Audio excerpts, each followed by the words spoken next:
A paz do Senhor, meus queridos. Estamos aqui para mais uma videoaula da nossa Escola Bíblica Dominical, aqui no Campo Eclesiástico, em Fernão Velho. Meu nome é Irmã Mirani, professora da Escola Bíblica Dominical, da classe dos jovens. Nós queremos agradecer porque estamos finalizando mais um trimestre. Estivemos aí enfrentando uma situação complicada, devido a essa pandemia que está assolando o mundo, mas graças ao Senhor que tem dado assim ferramentas para que a gente não pare, continue fazendo a obra do Senhor. E sendo assim, queremos fazer os agradecimentos ao nosso pastor Josivaldo Gomes, pastor aqui do campo, em Fernão Velho, a superintendência na pessoa do presbítero Ivanilton Oliveira e diácono Clesivaldo, e a nossa coordenadora pedagógica, a nossa irmã Aberlândia. Também queremos agradecer a nossa produção, que tem nos ajudado.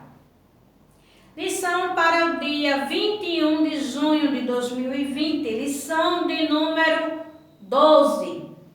Tendo como título geral, Tempo de Conquistas, Fé e Obediência no livro de Josué. Temos como comentarista da nossa lição, pastor Reinaldo Odilo.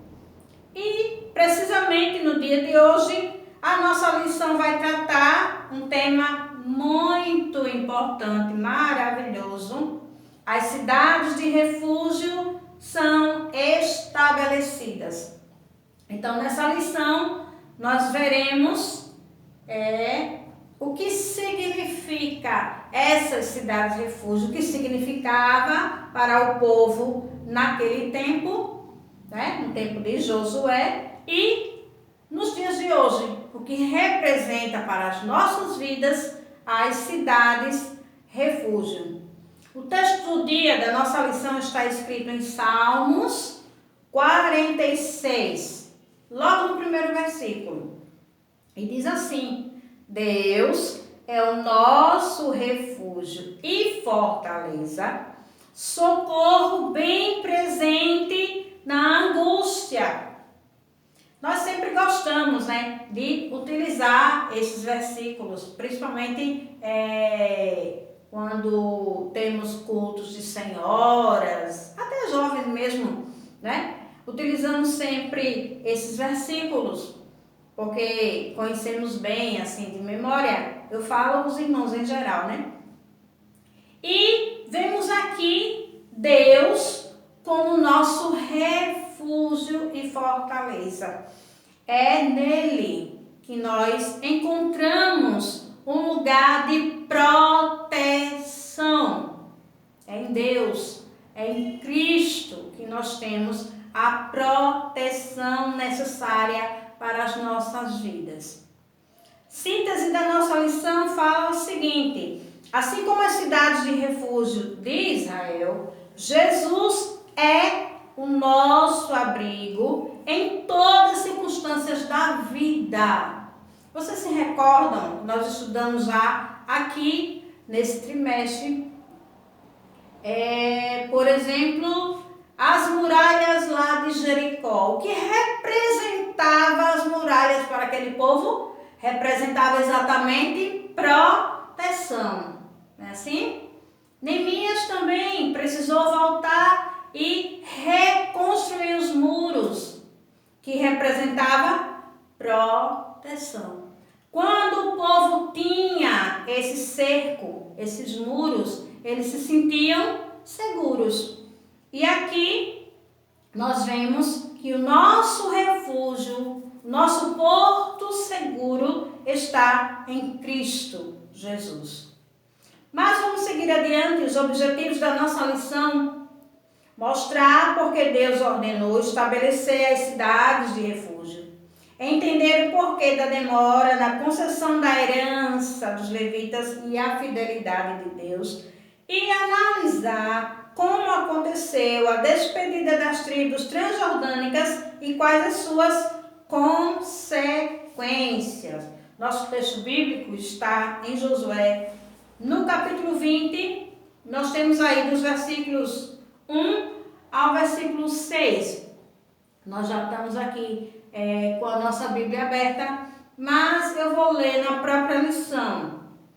Falou mais o Senhor Josué dizendo: fala aos filhos de Israel, dizendo: apartai para vós as cidades de refúgio de que vos falei, que pelo ministério de Moisés, para que fuja para ali o homicida que matar alguma pessoa por erro e não com intento, para que vos seja um refúgio do vingador do sangue.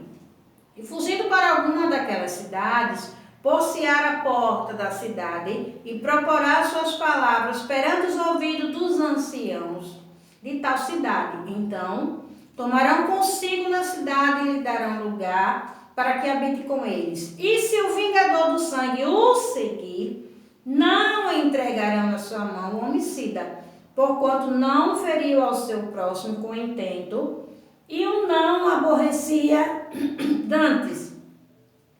E habitarem na mesma cidade até que se ponha a juízo perante a congregação, até que morra o sumo sacerdote que houver naqueles dias. Então o homicida voltará e virá à sua cidade e à sua casa, a cidade de onde fugiu.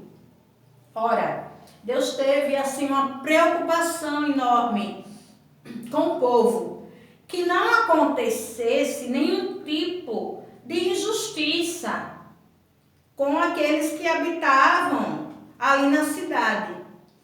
Então, quando Deus institui que essas cidades de refúgio fossem feitas, era na intenção justamente de que existe dois tipos de homicídio.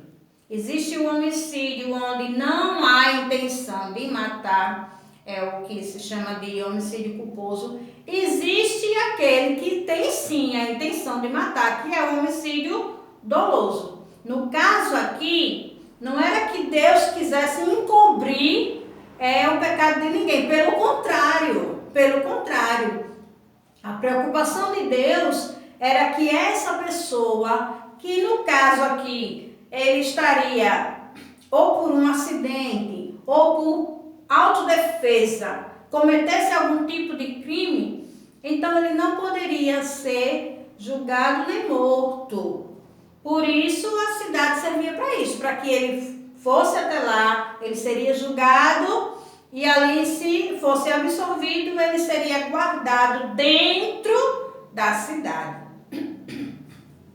Então vamos seguir adiante. Introdução da nossa lição. Chega ao fim a distribuição da terra entre as tribos. Então o Senhor determina o estabelecimento das cidades de refúgio, que deveriam ser ao todo 6. Em seguida, os cabeças dos pais dos levitas pedem as cidades que o Senhor havia ordenado pelo ministério de Moisés para a tribo de Levi. Tudo foi realizado conforme a palavra do Senhor. Concluída essa etapa importante, agora Josué despede as tribos transjordânicas, as quais cumprem com muita galhardia a sua missão. Então aqui é basicamente um resumo de tudo que será tratado na nossa lição. Primeiro tópico da nossa lição tem como título: Deus ordena estabelecer cidades de refúgio. No primeiro subtópico aqui nós vemos: Deus cuida dos que praticarem um homicídio culposo, que foi exatamente o que nós estávamos explicando anteriormente. Na terra prometida não deveria existir qualquer traço de injustiça. Então, o homicídio culposo aqui é justamente aquele onde não há intenção de matar. Daí Deus não permitir que a pessoa fosse injustiçada. Para tanto, o Senhor determina 6 cidades, onde tem aqui o caráter de fortaleza judicial. Essas cidades seriam uma verdadeira fortaleza judicial. Para que as pessoas que matassem alguém involuntariamente não sofressem nenhuma agressão ou vingança, sendo que 3 já haviam sido determinadas por Moisés antes da entrada em Canaã. Nesse ponto aqui nós vemos que aquele que foi acusado de assassinato, mas o assassinato aqui culposo, não com intenção de matar, ele tinha o direito, o livre-arbítrio, aquilo que a gente chama de direito de escolha. Ele, por si só, determinava, não, eu não sou culpado, foi um acidente, foi autodefesa. Então, ele poderia voluntariamente ir até as cidades de refúgio. Lá ele seria posto à porta da cidade, onde chamavam-se, poderia considerar assim, uma sala de audiência, Era lá onde ele era julgado. Se fosse absolvido, então ele entraria para viver dentro da cidade. Agora um detalhe, uma vez absolvido, ele teria que viver dentro da cidade até que o sacerdote ainda vivesse, Porque em seguida ele poderia voltar, sim, para os seus familiares. Só que tinha um detalhe, se ele decidisse, já que era um livre-arbítrio, direito de escolha, se ele por alguma razão, não quero mais viver aqui, vou sair. Bem, ninguém ia obrigá-lo a ficar forçado de jeito nenhum. Assim como ele tinha o direito de escolher ir, ele tinha o direito de escolher sair. Porém, aquela proteção que era dada, não era dada por armas, soldados, gente, não. Era Deus, era o próprio Deus quem guardava quem estivesse dentro da cidade. Agora, uma vez que ele saísse, se o agressor, que estava ao seu encalço, correndo atrás dele para o matar, ele pegasse ele fora da proteção ali da cidade, então ele não seria culpado de nada. Por quê? Porque ele saiu fora da cidade, onde era considerado lugar de refúgio, lugar de salvação.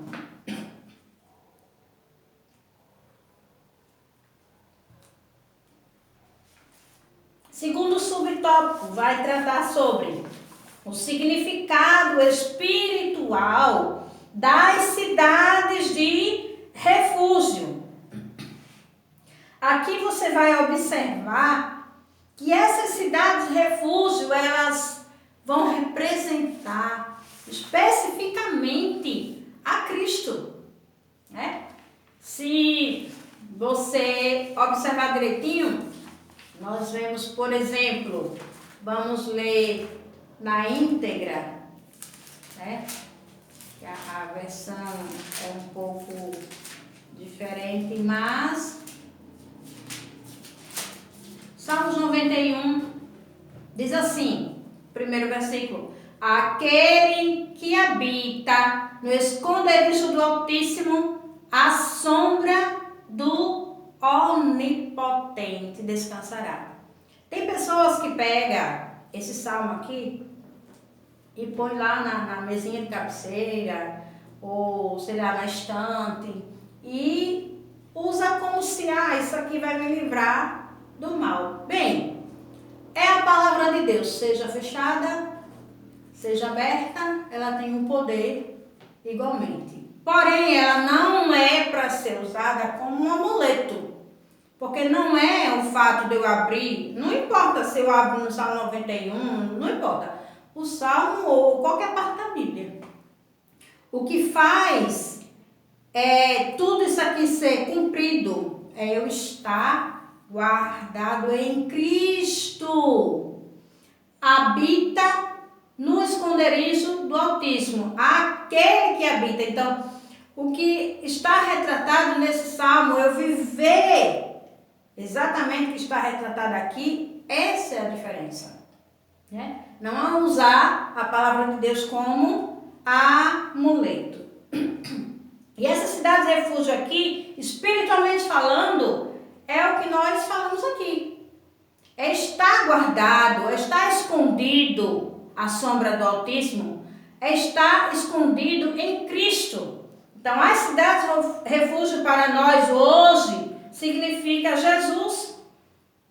São tipos do Senhor Jesus Cristo, pois quando as pessoas cansadas e sobrecarregadas vão a Ele ou vêm a Ele, arrependidos, então o que acontece? O Senhor agora acolhe, retira aquele fardo pesado, vamos dizer, aquele fardo não mais estão sobre os seus ombros. O Senhor agora transfere esse fardo, esse jugo, e passa a ser agora leve. É assim? Vamos prosseguindo para o terceiro subtópico, onde vai retratar sobre o perigo de sair da cidade refúgio. A vida do acusado de cometer homicídio culposo seria tranquila, desde que ele estivesse na cidade de refúgio, desde que ele não a deixasse. Entretanto, se de alguma maneira esse homicida deixasse os limites da cidade onde se tinha acolhido e o vingador do sangue o achasse fora dos limites da cidade e o matasse, não seria culpado do sangue. Então, eu trago aqui para nós uma reflexão. Se nós estamos guardados em Cristo, se Ele é a nossa cidade refúgio, e eu por alguma razão decidi, vou viver minha vida como eu quero, então, agora, a partir do momento em que eu não estou mais debaixo do esconderijo, à sombra do Onipotente, tranquilamente, o Senhor não tem mais o compromisso, certo? Do guardar, do proteger, porque a proteção está nele. Fora, não. Fora eu corro todo o risco. Segundo subtópico da nossa lição, segundo tópico, os levitas exigem a sua herança. Aqui nós vemos a demora em conceder a herança dos levitas, o estabelecimento das cidades dos levitas e a fidelidade de Deus. Nesse primeiro subtópico, a gente vai observar que Deus falou com Josué para que fosse separada a cidade de refúgio, foi totalmente obedecido. O Senhor estava lembrando indiretamente a necessidade de fazer a oferta aos levitas, pois a cidade de refúgio deveriam estar entre a herança deles. Só que houve um detalhe aqui, uma pequena demora, em conceder a herança, então eles passam a reivindicar o seu direito. Era direito deles, Ninguém está falando aqui que é errado, de jeito nenhum. Estava no direito deles. No entanto, tem um detalhe que a gente não pode deixar passar.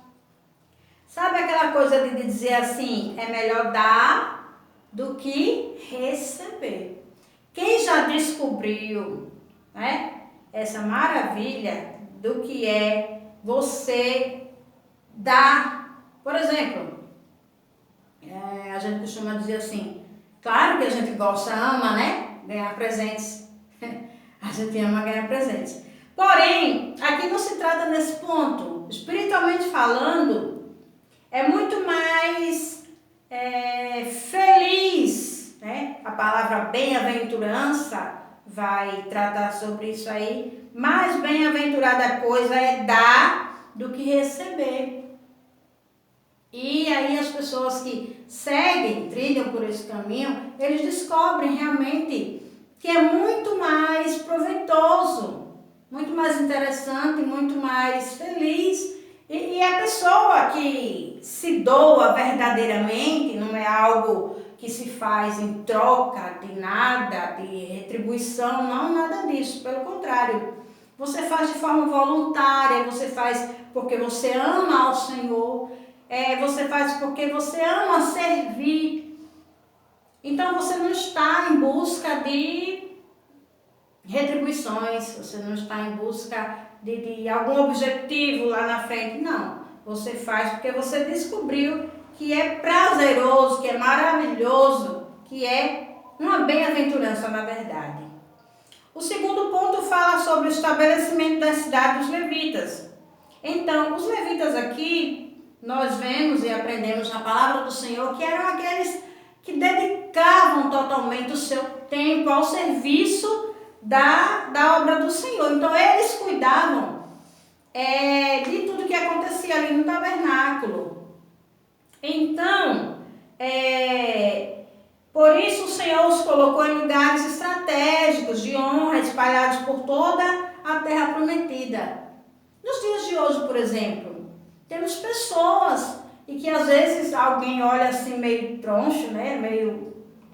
Fulano faz servicinho não. Tudo que é feito na casa de Deus, seja do limpar uma mesa ao altar, tudo é feito para honra, glória e louvor ao Senhor. E tudo é valorizado por Deus. Nada é desprezado.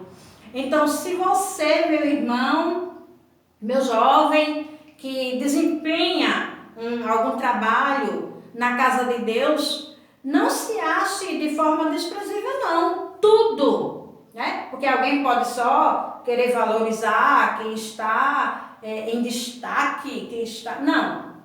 Deus aqui fez questão de dar essa honra, vamos dizer assim, aos levitas. Por quê? Eles eram aqueles que tinham toda a dedicação ao serviço da casa do Senhor, no caso aqui do tabernáculo.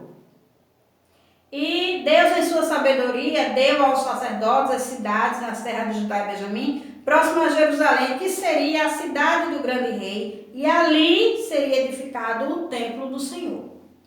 No terceiro subtópico vai falar sobre a fidelidade de Deus.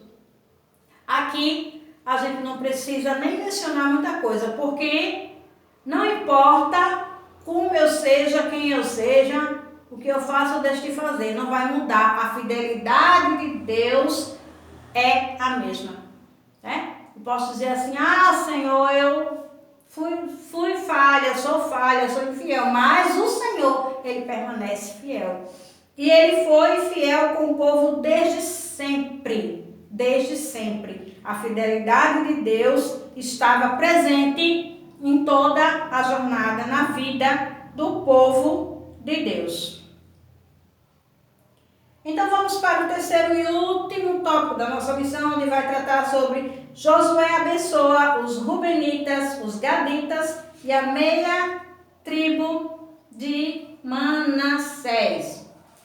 No primeiro subtópico aqui você vai observar 2 tribos e meia são despedidas.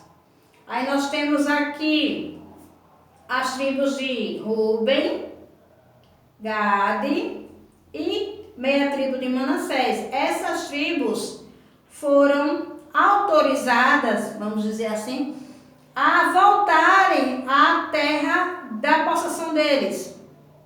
Eles já haviam dado a sua contribuição, eram nobres guerreiros e haviam passado anos longe da sua família.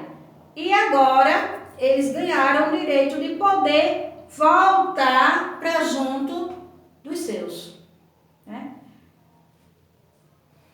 No segundo subtópico, nós vemos aqui exortação à obediência. Nós sempre estamos frisando em cada lição que é dita, não importa a gente querer fazer tanta coisa se a gente não obedecer. A obediência desde o início da existência humana é sempre a questão, né? Nós temos aí o primeiro homem que pecou, mas o pecado não foi simplesmente pegar ali o fruto e comer. O pecado foi a desobediência, a ordenança do Senhor. Que Deus tinha dito o quê? De tudo aí vocês podem provar, vocês podem comer, No entanto, a que está no meio do jardim, essa você não toca, essa você não pega, essa você não come. Então, eles desobedeceram. E aqui nesse ponto é trazido uma exortação à obediência. Josué reuniu as tribos de Rúben, de Gade e a meia tribo de Manassés e agradeceu-lhe por terem lutado as guerras do Senhor. É sempre bom, é sempre interessante alguém poder assim, vamos dizer, reconhecer e fazer os agradecimentos, né? A gente quando entende que nada é feito de forma só, tudo é feito em unidade. Então, quando a gente tem o reconhecimento, a gente faz os agradecimentos. E aqui, Josué exorta que tão somente tenham cuidado de guardar com diligência o mandamento e a lei que Moisés, o servo do Senhor, vos mandou. Ou seja, eles precisavam se manterem fiéis, né? Grande advertência para os nossos dias. Terceiro e último subtópico, o altar junto ao Jordão. Ao chegar às margens do Jordão, as três tribos, movidas por um sentimento religioso, ergueram um vistoso altar. Aqui nós vemos um ponto muitíssimo importante nas nossas vidas. Todos nós, cristãos, todos nós que servimos ao Senhor, todos nós que reconhecemos a soberania, a grandeza do Senhor Deus, né? Nós que temos a Cristo como nossa cidade refúgio, precisamos erguer altares, podemos dizer assim, em nossas vidas. Nós podemos ter aqui um significado, tanto altar no sentido de comunhão, sentido de ter um lugar onde eu possa orar ao Senhor, né? Como também pode representar a minha própria vida. Coisas em que, por algum motivo, não estão nos seus devidos lugares. E como Elias fez ali no monte, né? Quando orava ao Senhor, ele fez o que? Teve a preocupação de restabelecer, de colocar o altar tudo certinho no seu devido lugar. Então é importante aqui, foi erguido um altar. Ao chegar às margens do Jordão, as três tribos, movidas por um sentimento religioso, ergueram um vistoso altar. Então é bastante importante que isso seja realizado em nossas vidas. Finalmente chegamos à conclusão da nossa lição. A principal lição que podemos aprender com o estudo a respeito das cidades refúgio é o fato de que o Senhor Jesus Cristo é o nosso perfeito refúgio e fortaleza. Ele jamais nos desampara em meio às nossas pelejas, mas nos auxilia e nos protege. Nele temos segurança e paz, mesmo vivendo em um mundo violento e cercado de males. Então, meu jovem, acredite, confie e esteja seguro na cidade refúgio chamada Jesus Cristo. E assim nós encerramos a nossa lição agradecendo a todos vocês que nos acompanharam aí durante esse trimestre. Em nome de Jesus.